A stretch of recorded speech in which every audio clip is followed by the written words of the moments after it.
সত্যি কপাল বটে, এমন সৌভাগ্য কতজনের হয়। বড়লোক বাড়িতে মেয়ের বিয়ে হচ্ছে, ভাগ্যিস গায়ের রংটা ছিল, না হলে কি কখনো গরিব ঘরের মেয়েকে ওই বড়লোক বাড়ির ছেলে বিয়ে করতো? বাপ তো ক্ষেত মজুরে কাজ করে, মেয়েটার যে একটা গতি হচ্ছে এটাই অনেক।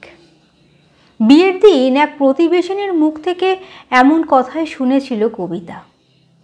মেয়েটার একটা গতি হচ্ছে, তার মানে তাকে তো কেউ দয়া করছে। সারা জীবন কারোর দয়ায় বাঁচতে হবে, কিন্তু কেন? সে প্রশ্নের উত্তর কবিতা তখনও পায়নি, কারণ গরিব ঘরের মেয়েদের যে এত প্রশ্ন করতে নেই। মেয়ে বড় হলে বাবা মায়েদের একটাই চিন্তা, যে কোনো প্রকারে মেয়ের বিয়েটা দিতে হবে। তার ইচ্ছা অনিচ্ছা, স্বাদ স্বপ্ন, সেসবের মূল্য কে আর দেয়? উচ্চ মাধ্যমিকের গণ্ডি পেরোতে না পেরোতেই কবিতাকে তো তাই বিয়ের পিঁড়িতে বসতে হলো। তাছাড়া এই রকম বড়লোক ঘরের ছেলে কানাকড়িটিও চায়নি। তা এমন ছেলেকে কি আর হাতছাড়া করা যায়? কবিতার বাবা মাও তাদের মেয়েকে এমন পাত্রের হাতে পাত্রস্থ করতেই চেয়েছে। বাড়িতে সানাই বাজছে, বর আসবে কিছুক্ষণের মধ্যেই। সেই আশাতেই সেজেগুজে একেবারে তৈরি হয়েছিল কবিতা। কবিতার বাবা কমলবাবু তার সাধ্যমতোই আয়োজন করেছেন। সব বাবাই চান তার সবটুকু দিয়ে মেয়েকে সুখী করতে। দুর্গাপুরের ধনী ব্যবসায়ী পরিবারের একমাত্র ছেলে, জমি জায়গাও প্রচুর তাদের। ঠিক সময় বরযাত্রী নিয়ে ছাতনাতলায় হাজিরও হয়ে যান পাত্রপক্ষ, কিন্তু সেই পাত্রকে বিয়ে করতে বেঁকে বসে কবিতা। বিয়ের মণ্ডপে হঠাৎ জোর গলায় কবিতা বলে ওঠে, এ বিয়ে আমি করতে পারবো না।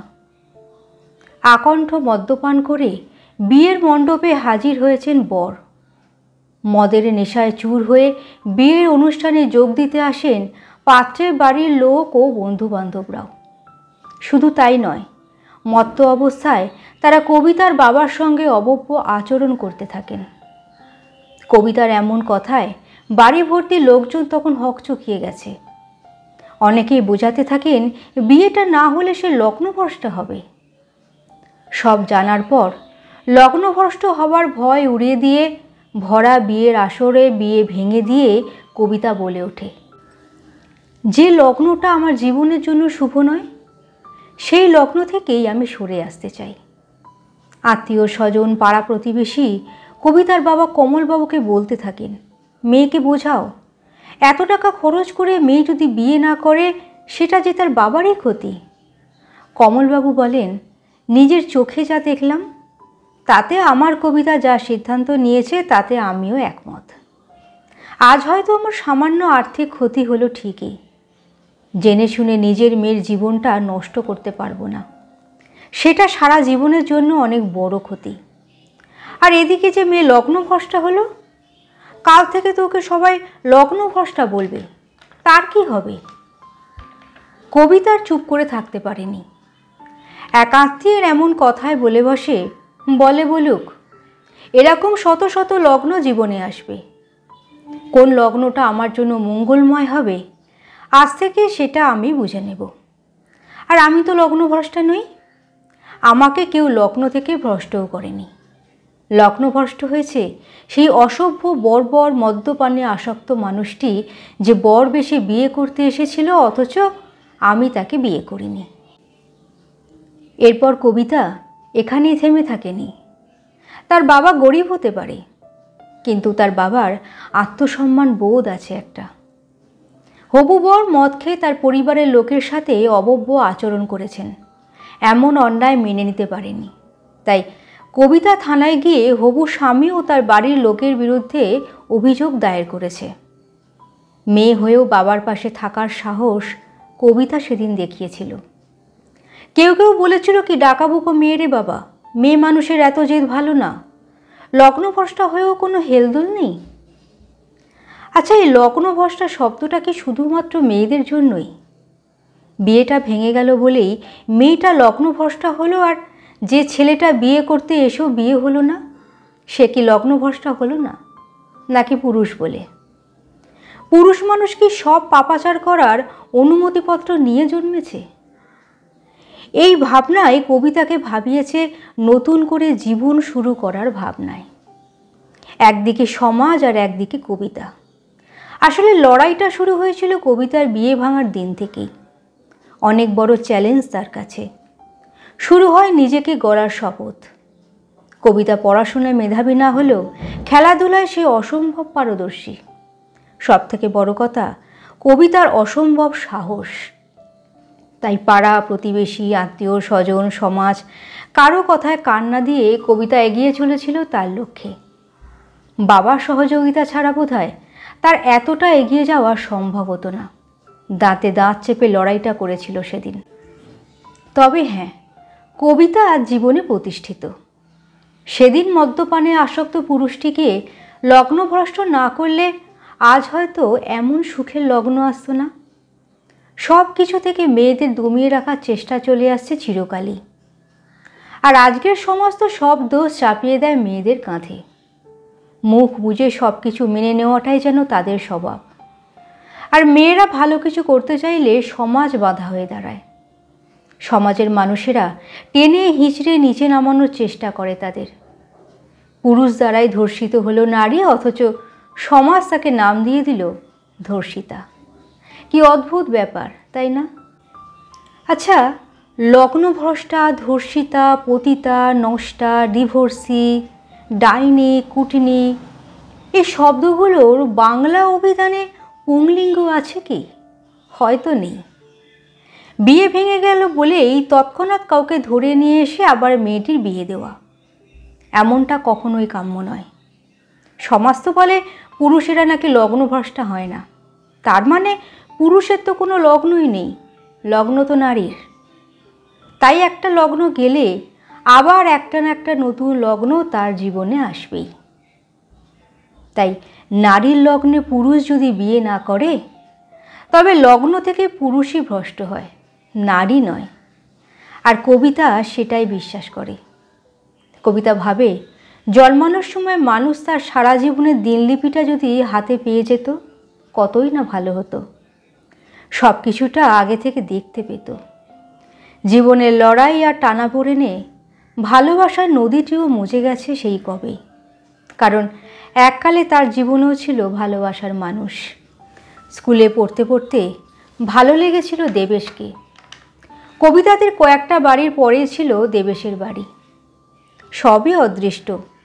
জীবনের গতিপথ কিভাবে কোথায় মোড় নেবে কে জানে। দেবেশের সঙ্গে ভালোবাসার পাঠ সেই সময় চোকাতে হয়েছিল, কারণ দেবেশ তখন সবেমাত্র স্কুলের গণ্ডি পেরিয়েছে। চাকরি বাকরিও করে না যে কবিতাকে বিয়ে করবে।